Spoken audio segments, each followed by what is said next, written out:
زي ما احنا شايفين كده العربيه شكلها رياضي عصري جدا.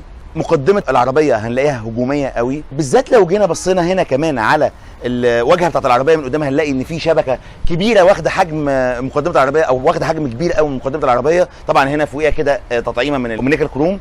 طبعا الشبكه هنا جايه كلها باللون الاسود اللامع او البيانو بلاك، واللي بتوسطها علامه شيري اللي جايه برده من الكروم. وهنا في الفتحه فتحه تهويه، وفي برده حواليها كده تطعيمات حليه كده برده من الكروم.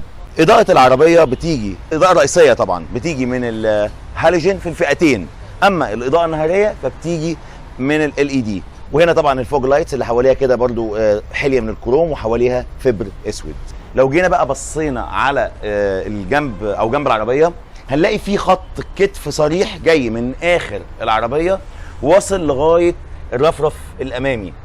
ده خط كتف صريح قوي وباين قوي يعني، بس مدي شكل ظريف في العربيه.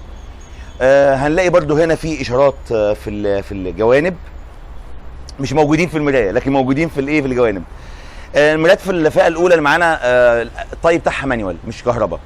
الفئه الثانيه لا بيبقى طي كهرباء فيها. وهنا حوالين العربيه كلها في حمايه من الفبر الاسود اللي جاي برضو بتطعيمات من النيكل كروم.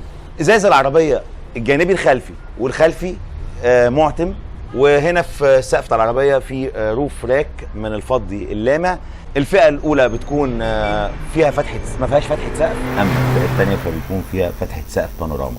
وهنا في سبويلر في الجزء الخلفي في العربيه مدمج معاه الستوب لايت.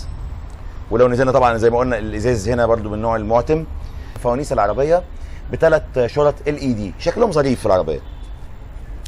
وهنا في كاميرا الرجوع الخلفيه اهي، ده غير ان في سنسور بارك خلفي زي ما انتم شايفينها اهي.